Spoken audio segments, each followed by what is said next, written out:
प्रिय विद्यार्थियों, जैसा कि हमने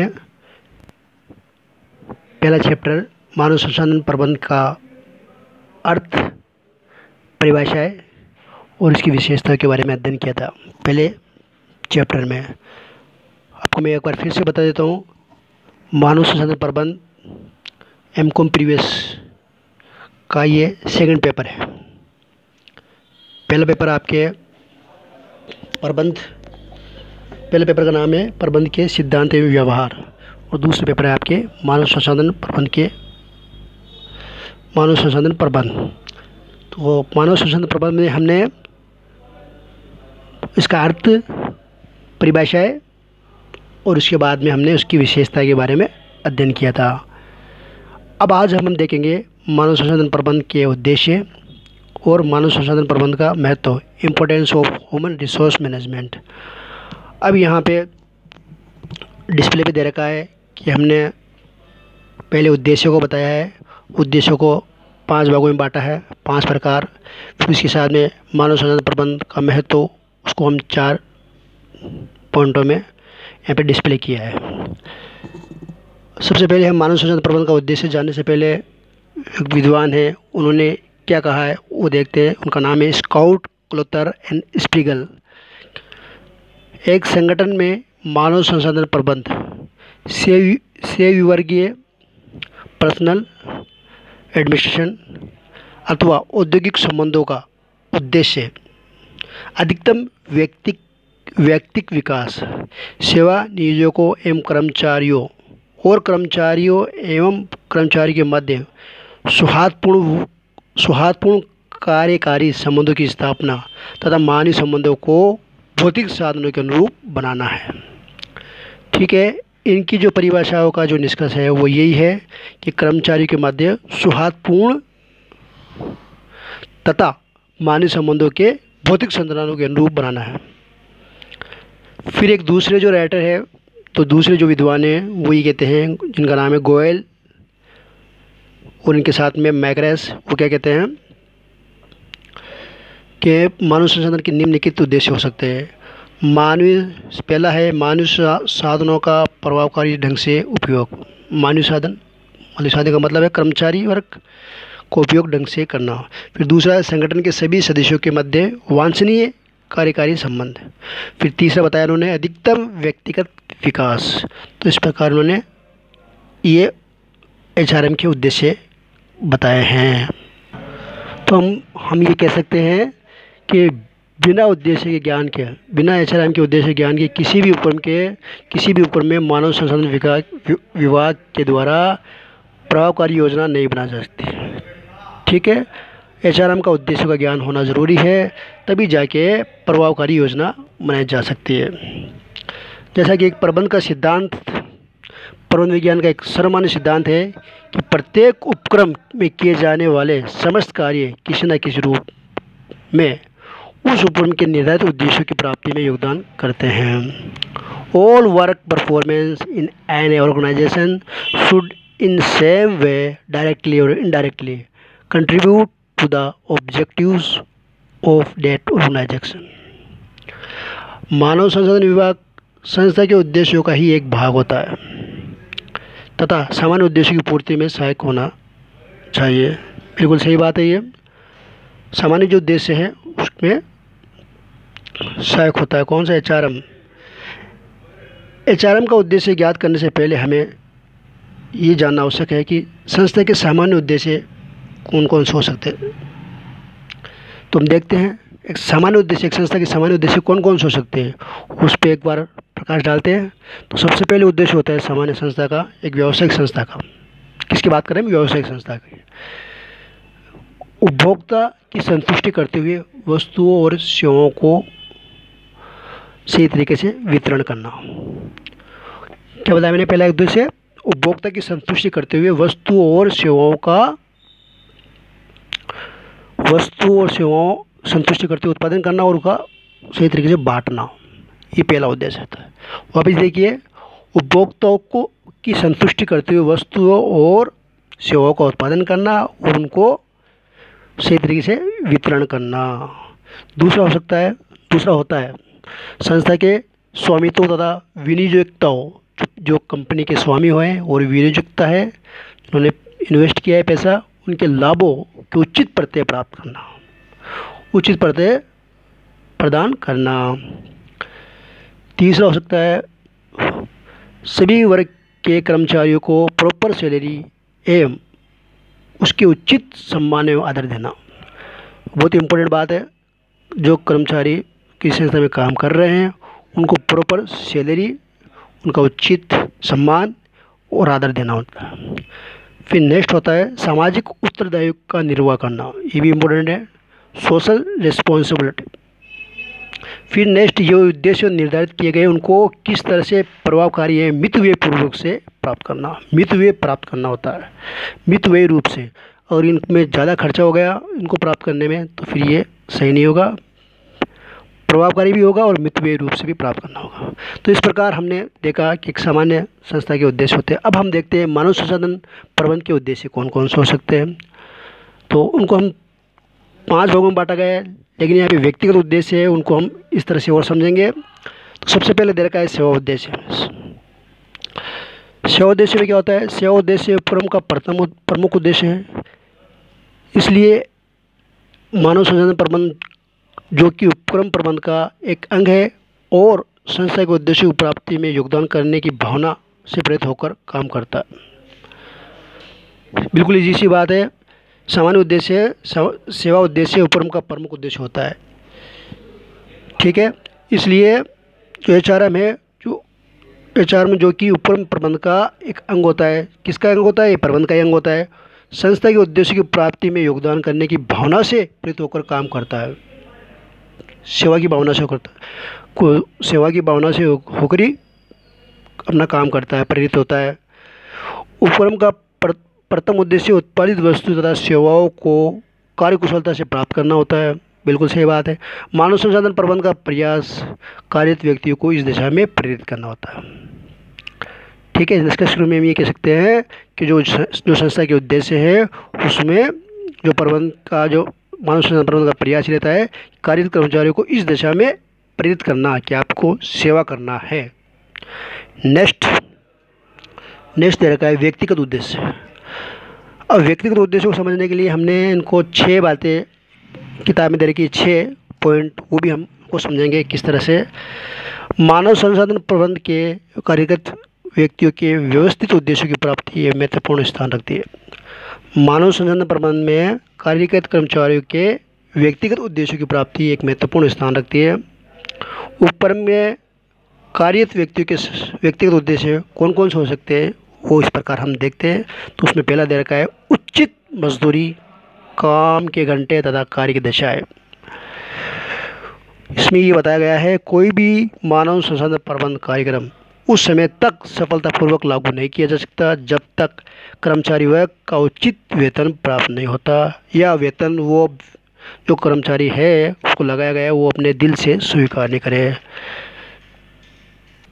इस प्रकार हम ये समझ सकते हैं, ये आवश्यक है कि उपक्रम यथा समय उचित मजदूरी नीति को अपनाए। इसके अलावा कार्य के संबंध में बहुत सारे प्रावधान प्रोविज़न है, इसको प्रॉपर ध्यान से लागू करना चाहिए। जैसे कारखाना अधिनियम 1948 है, उसको मद्देनज़र रखते हुए ही कर्मचारियों की भर्ती की जानी चाहिए। इसके अलावा कर्मचारी की स्वास्थ्य सुरक्षा, पेयजल, शौचालय, जलपान, भोजन, कक्ष विस्तृत प्रावधान है, उसका भी ध्यान रखना चाहिए। फिर नेक्स्ट है आपके निर्णय प्रबंधन निर्णयों में सहभागिता। मानव संसाधन प्रबंधन का ये उद्देश्य होना चाहिए कि वे सभी स्तरों पर कार्यरत व्यक्तियों को प्रबंधन निर्णय में शामिल करने का प्रयास करें, जिससे क्या होगा, कर्मचारियों में काम करने की जिज्ञासा उत्पन्न होगी। फिर नेक्स्ट तीसरा दे रखा है आर्थिक सुरक्षा।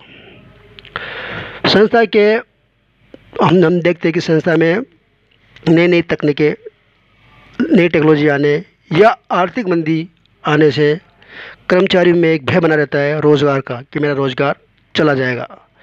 इसलिए आर्थिक सुरक्षा प्रदान करने के लिए उद्देश्य पर ध्यान रखना चाहिए। इस बात को अगर ये कर्मचारी के दिल में ये लग रहा है कि रोज़गार हमारा चला जाएगा, तो इसको आर्थिक सुरक्षा प्रदान करने के उद्देश्य को नियंत्रण रखना चाहिए। इसको किस तरह से उनकी भावनाओं को दूर किया जाए जिससे कि वो इस डर से दूर रहे कि हमारा रोज़गार चला जाएगा। तो ऐसा प्रयास करना चाहिए, ऐसा निरंतर प्रयास करना चाहिए कि आपका रोज़गार कहीं नहीं जाएगा। फिर नेक्स्ट है विकास के लिए समुचित अवसर। मानव संसाधन प्रबंधन की सफलता इस बात पर काफ़ी सीमा तक निर्भर करती है कि कार्यरत कर्मचारियों को उनकी उन्नति तथा विकास के उचित अवसर मिले। ठीक है, जब जब उनको मौका जो भी है उनके लायक उनकी योग्यता के अनुसार उनको मौका देते रहना चाहिए। फिर नेक्स्ट है व्यक्तिगत प्रतिष्ठा एवं मान सम्मान। मानव जो जॉब करता है, जो काम करता है, वो खाने के लिए नहीं करता, खाने पीने के लिए नहीं करता, सिर्फ आत्मसम्मान की भावना से जुड़ा रहता है, वह उसका आत्मसम्मान भी होता है। इसलिए अनेक उपक्रम समय समय पर इस बात का प्रचार करते हैं कि उनके द्वारा उत्पादित वस्तुएं किस प्रकार उपभोक्ता तथा समाज की आवश्यकता की पूर्ति करती है। ठीक है, कर्मचारी को ये नहीं लगना चाहिए कि सिर्फ बस सैलरी दे दिया छुट्टी, ऐसा नहीं होना चाहिए। उनके आत्मसम्मान से भी जुड़ा रहता है, आत्मसम्मान भी उनका ज़रूरी है। इसलिए क्या होता है कि बहुत सारी संस्था ये प्रचार करती है कि जो वस्तु आप कस्टमर को कहती है कि जो वस्तु आप उपयोग कर रहे हो उसकी जो उसमें कर्मचारियों का बहुत बड़ा योगदान है। इसलिए कर्मचारी को समय समय पर इसके अलावा क्या करते हैं, कर्मचारी से सुझाव भी प्राप्त करते हैं, कोई भी सजेशन है उसके सुझाव भी प्राप्त करते हैं जिसमें उनके मान में वृद्धि होती है। नेक्स्ट और लास्ट सकारात्मक वर्ग भावना है। मानव संसाधन प्रबंधन को चाहिए कि वे शुरुआत से ही कर्मचारी वर्ग से को सकारात्मक दिशा प्रदान करे। ठीक है, पॉजिटिव उनमें लाया जाए। तीसरा जो उद्देश्य है सामाजिक एवं सामुदायिक एवं सामाजिक उद्देश्य।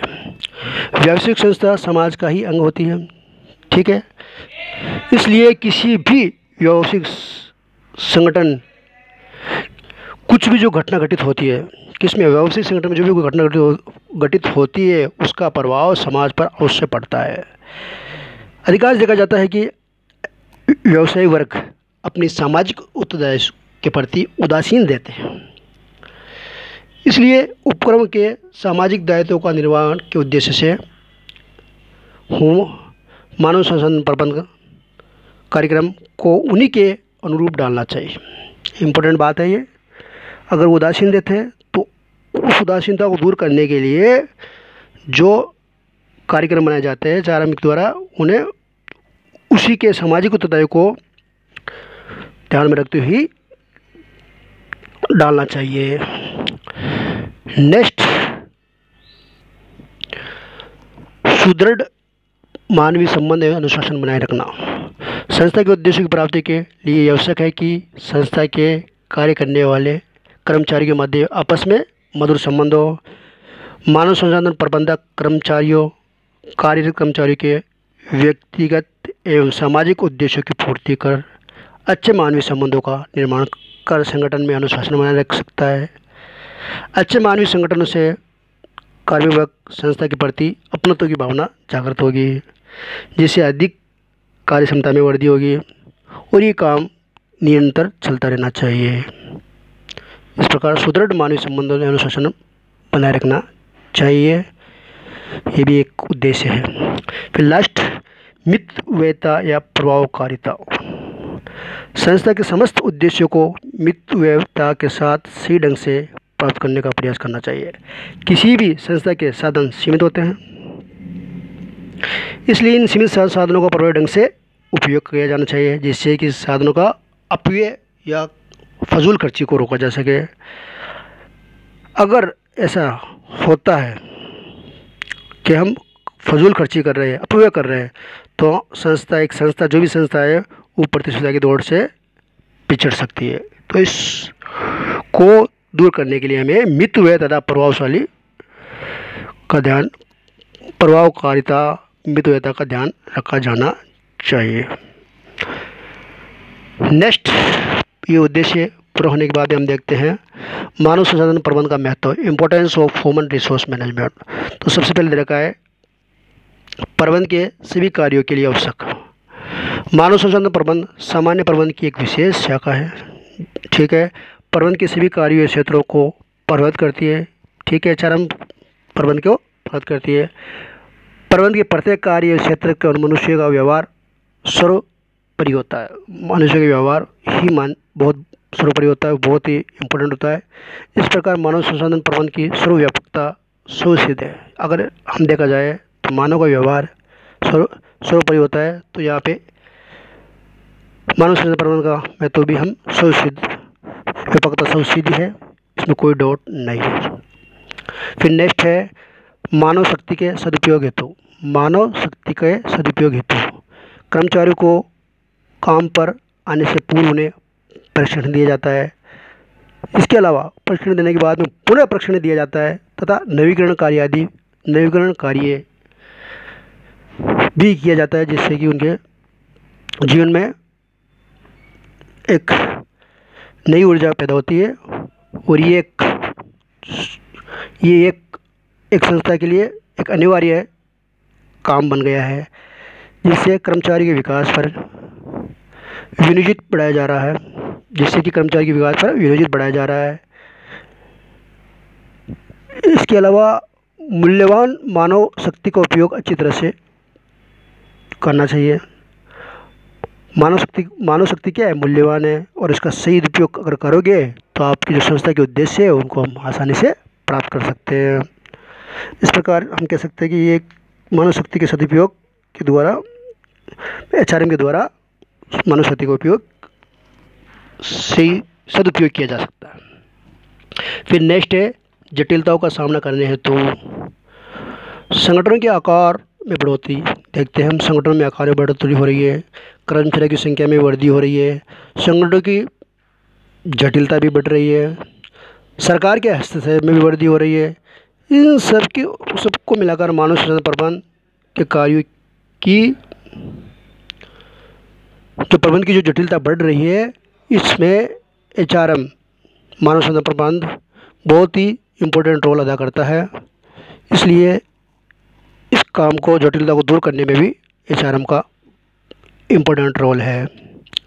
फिर नेक्स्ट और लास्ट, प्रतिस्पर्धा के अस्तित्व को बनाए रखने के लिए आज का युग गला काट प्रतियोगिता का युग है। व्यवसाय को अपना अस्तित्व बनाए रखने के लिए कार्यकुशलता को बढ़ाना आवश्यक है। ठीक है, कार्यकुशलता मानवीय साधनों के उपयोग करने पर निर्भर करती है। ठीक है, कार्यकुशलता को बढ़ाना बहुत ज़रूरी है।